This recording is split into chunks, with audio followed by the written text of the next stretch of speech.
අහලා තිබුණ ප්‍රශ්න වලට උත්තර හැටියට තමයි මේ වීඩියෝ එක කරන්නේ.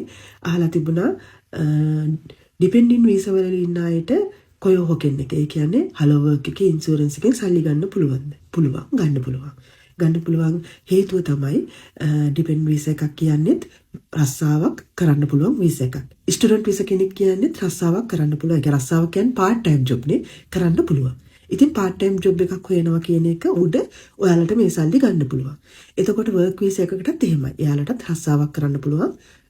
හොයාගන්න පුළුවන්, හොයන්න ඕනේ. ඉතින් ඒක නිසා එයාලටත් පුළුවන්. ඉතින් රස්සාවක් හොයන්න පුළුවන් සුසුකම තියෙන වීසා කැටගරි එකක ඉන්න ඕනම කෙනෙකුට පුළුවන්.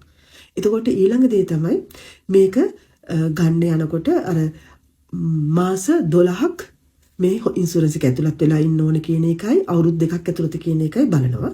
ඊළඟ දේ තමයි ප්‍රෙග්නන්ට් අයට බබෙක් කම්බින් ඉන්නකොට මේක ගන්න පුළුවන්ද? බැරි නෑ, පුළුවන්. හැබැයි ඒකට පොඩි ප්‍රශ්නයක් තියෙනවා. මොකද ප්‍රෙග්නන්ට් කාලේ වැඩ කරන්න පුළුවන්ද බැයිද කියන එක. ඊගාවට ඒ කාලේ වා රස්සාවක් වෙනවා කියලානේ කරන්නේ. ඒකට කරන්න හොඳම දේ තමයි ගිහින් ඉවරලා කතා කරන එක. මට මේ බබා හම්බුණාට පස්සේ එකතාවක් ඉක්මනට රස්සාවකට යන්න ඕනේ කියලා ඉවරලා අර හොයනවා කියන කැටගරි එකට ඇතුළත් වෙලා ඒක රස්සාවක් හොයනවා බබා හම්බුණාට පස්සේ යන්න.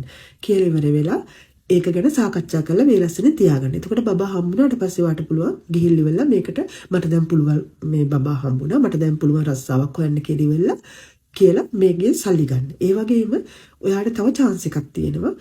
බබා හම්බුණාට පස්සේ මට රැකියාවකට යන්න අවශ්‍ය සුදුසුකම් වැඩි කරගන්න.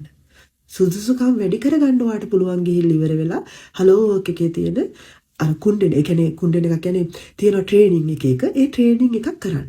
ඒක පුහුණු වීමක්, ඒකේ තියෙන කම්පියුටර්ස් තියෙනවා, එක ඒවා තියෙනවා. තමන්ට ගැළපෙන එක තීරණය කරලා යාළුවත් එක්ක කතා කරලා ඒක කරන්න පුළුවන් වෙනවා. ඉතින් මේකට හොඳම ක්‍රමය ගිහින් කතා බහ කරන එක. ඉතින් මේ වගේ chances තියෙනවා. ඉතින් අහලා තිබුණ ප්‍රශ්න වලින් මට මතක තිබුණේ ඕවා තමයි. තව අහලා තිබුණා රස්සාවක් කරන කෙනෙක් කට්ටිය දැන් අස් වෙන්න බලාපොරොත්තු වෙනවා. මම රස්සාවෙන් අක්කේ අස් වෙන්න බලාපොරොත්තු වෙලා ඉන්නවා. මට මේක ගන්න පුළුවන් වේද? ගන්න පුළුවන්. රස්සාවෙන් අස් වෙලා ඊළඟ රස්සාවට යනකල් මේක ගන්න හැකි.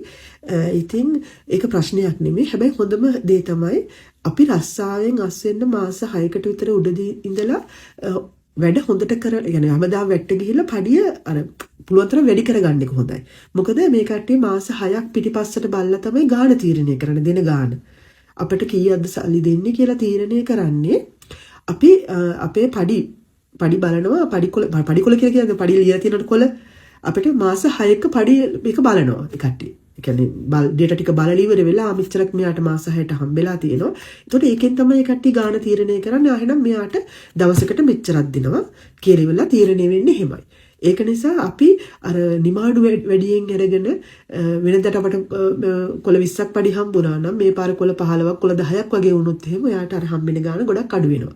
ඒක නිසා අපි දන්නවා නම් අස්සනවා කියලා දන්නවා නම් තීරණය කරලා තියෙනවා නම් මාස 6ක් කාලය බලනවා කියලා දැන් ඔයාලා දන්නවනේ. ඉතින් මාස 6ක් අඩුම කරම මාස 3ක්වත් වැඩිපුර, ඒ කියන්නේ අර පඩිය පුළුවන් තරම් වැඩිම මට්ටමට තියාගන්න බලන්න. එතකොට එතනින් තමයි තීරණය කරන්නේ ඔයාට දවසේ ගාණ කීයද කියලා, දවසකට කීයද කියලා දෙන්නේ. ඉතින් ඒක එකක් කියන්න බැරි වෙච්ච තව දෙයක් තියෙනවා.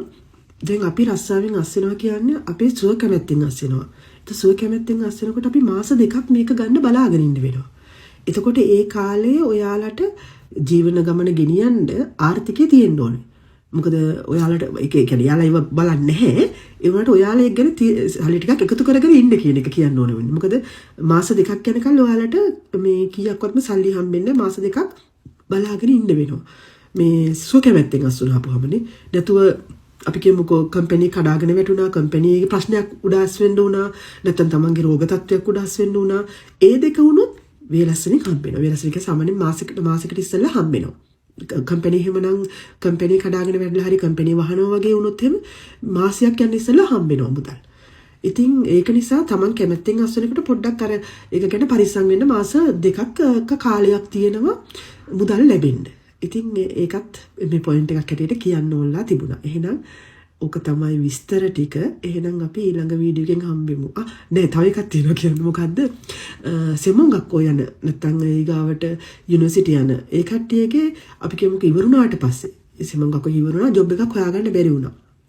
එයාලටත් මේකෙන් සල්ලි ගන්න පුළුවන්. මොකද හේතුව ඒ කට්ටිය part time job හැටියට අනිවාර්යෙන් කරනවනේ මේ කොළොහේ හොකෙන් එක ඇතුළත් වෙලා තියෙන part time job එකක් අනිවාර්යෙන් කරනවා. හුඟක් වෙලාවල් වලට කෙරලාද කියලා චුට්ටක් බලන්න.